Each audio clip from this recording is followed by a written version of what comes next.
$50,000 por cabeza, más o menos de utilidad al año, cuando en Estados Unidos tiene la población carcelaria más grande del mundo, cerca de 2 millones. Esa población carcelaria de 2 millones de personas, que muchos de ellos, la inmensa mayoría de ellos están por crímenes no violentos que tienen que ver con el narcotráfico, pues generan un dineral a la economía.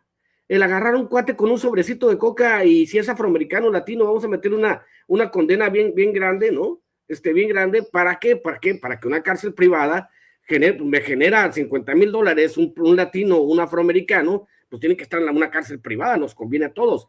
Las compañías de bail bonds, ¿no? Las compañías de fianzas que hacen un dineral. Las compañías de seguridad, los guardias, los abogados, el sistema judicial que gana muchísimo dinero alrededor de los crímenes no violentos en Estados Unidos, es toda una industria que gira por dentro del sistema. Ese es el tema del narcotráfico en Estados Unidos. El narcotráfico, aparte de las burocracias, bien planteado como lo hacía Kafka, el motivo para existir de una burocracia es la expansión. ¿Qué pasaría? La DEA no soluciona el problema del narcotráfico. Le interesa que se administre y se expanda.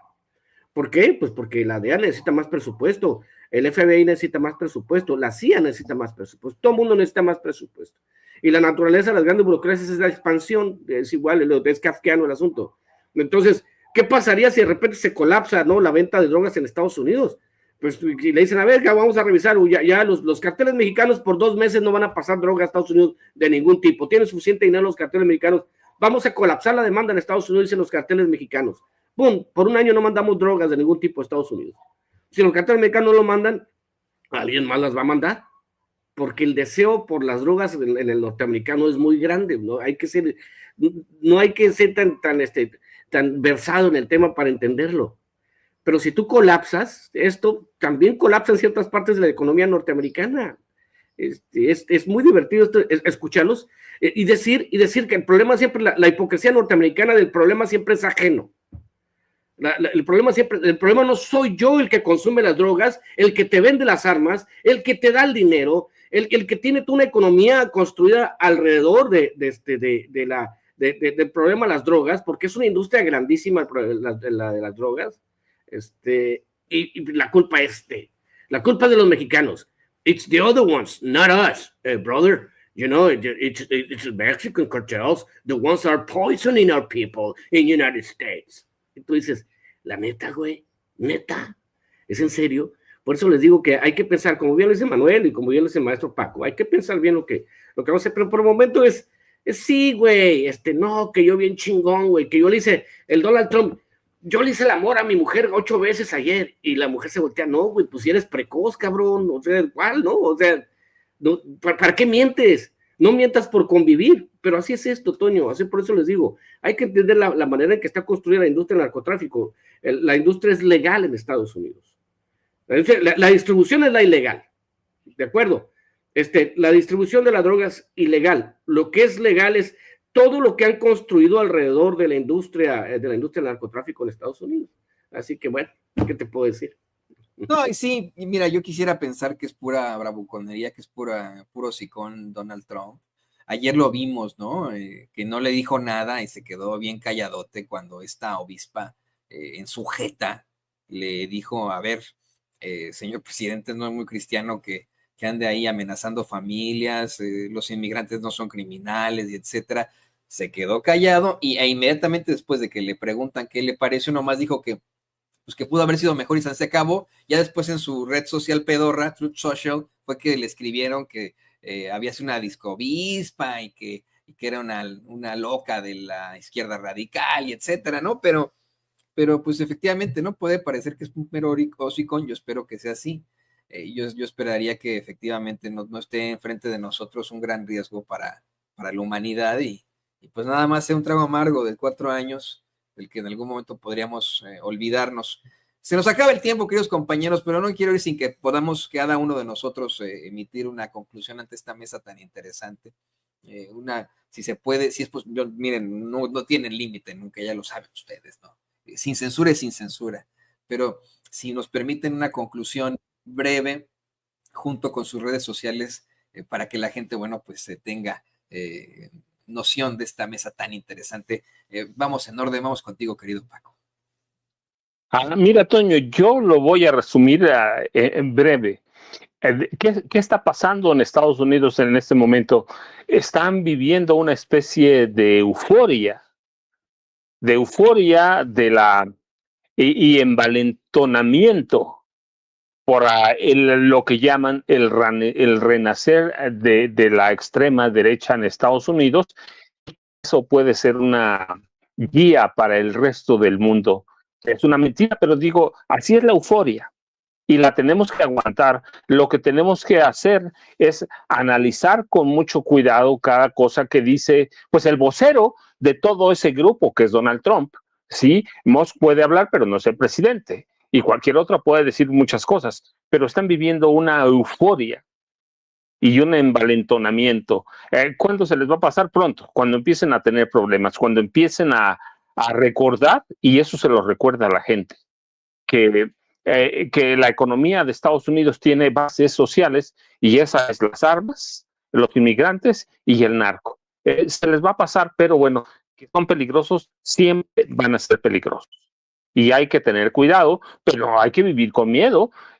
Lo contrario, el ejemplo que debemos tener es Justin Trudeau. Dobló las manos antes de tiempo y tenemos que verlo con Peña, con Calderón, con Fox, con Salinas, con De la Madrid, y ya no hablo de los otros porque los otros trabajaban abiertamente bajo salario de la DEA, ¿sí? Entonces, este periodo de euforia les va a durar unas 2, 3 meses, y hay que estar lidiando con ellos. Yo concuerdo con Manuel, la presidenta ha sabido lidiar, se preparó bastante bien para estos días, pero ya aguantó la primera tormenta. Van a venir otras, pero pues así hay que seguirle y nosotros no caer en los engaños de esa euforia de los valientes que van a guiar a la extrema derecha del mundo a conquistar ese mundo. Así que yo, ya sabes, Toño, @Paco Cruz Jiménez en X, antes Twitter, de Elon Musk, por ejemplo, para ser ciertos, Francisco Cruz Jiménez en Facebook. Nos vemos mañana, Toño. Muchas gracias, como siempre. A Manuel también, a Ramiro, un abrazote a los tres. Así que nos vemos mañana. Muchas gracias. El periodista y escritor, el queridísimo Paco Cruz. Manuel, te escuchamos también. Sí, pues creo que también es una buena oportunidad para que México asuma una postura abiertamente antifascista ante la embestida que se viene, sobre todo aglutinando y asumiendo el liderazgo que tiene hoy México en América Latina y en algunos sectores del mundo, precisamente para impulsar este tema y tratar de contenerlo, no solo por la vía política formal, sino también hay otras vías y otros instrumentos con los cuales el gobierno mexicano podría tratar de ir acotando este discurso fascista a través de foros, a través de seminarios, a través de iniciativas que permitan ir acotando los embates del hegemón, que se va a poner cada vez más agresivo conforme siga perdiendo ahora sí que la hegemonía a nivel mundial, y lo estamos viendo por varios frentes. Entonces no nada más es el terreno de la política formal, sino también a partir de los aparatos ideológicos, que creo que ha sido uno de los grandes pendientes de los gobiernos progresistas en América Latina, asumir de lleno el control de los aparatos ideológicos. Me gustaría ver, por ejemplo, al Fondo de Cultura Económica más activo, publicando libros en contra del fascismo, por ejemplo. Podría ser una buena vía para empezar a posicionar algunos temas de México sin que se involucre directamente a la presidenta Claudia Sheinbaum. Creo que esos poderes blandos, financiar series, respondiendo, así como ellos nos están bombardeando con las narcoseries, etcétera, etcétera, pues se les podría también responder en esos términos, haciendo historias de ficción sobre el fascismo en Estados Unidos, sobre historias de migrantes, y empezar también a responder por esas vías que no se ha hecho en América Latina, más allá de la parte mediática, que también creo que tenemos ahí un déficit importante, falta de periódicos, falta de televisoras, falta de estaciones de radio con qué responder a estas ofensivas mediáticas del fascismo. Entonces hay que también explorar otras vías, además de la política formal. Y pues bueno, muchísimas gracias por el espacio aquí con los compañeros, con gente muy apreciable y de primera, como el maestro Paco Cruz, Ramiro, a ti también, gracias, Toño. Pues ahí estamos en Manuel H. Borbolla, en Twitter X, ahí dando guerra contra el fascismo en las trincheras de los fascistas. Hay que exponerlos también en sus propios juegos, en sus propios medios, en sus propios aparatos de poder, y estamos también reactivando el canal de YouTube Manuel Hernández Borbolla. Los invito a que le echen un ojo, a que se suscriban para que nos ayuden precisamente a seguir difundiendo estos mensajes y tratar de combatir la fuertísima censura que existe en redes sociodigitales. Hay que seguir dando la batalla.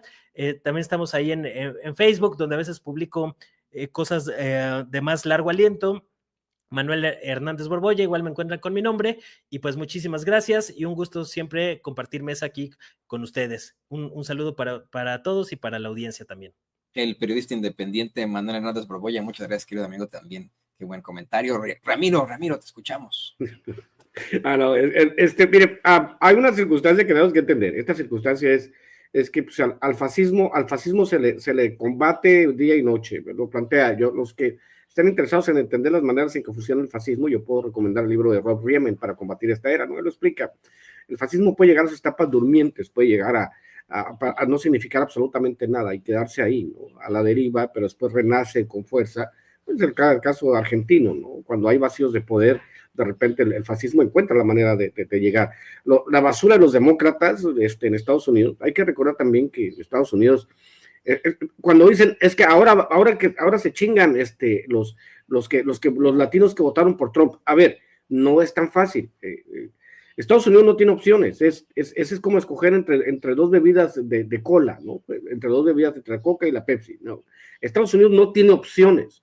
El modelo electoral de Estados Unidos está agotado. La sociedad norteamericana en su conjunto está agotada. No da para más.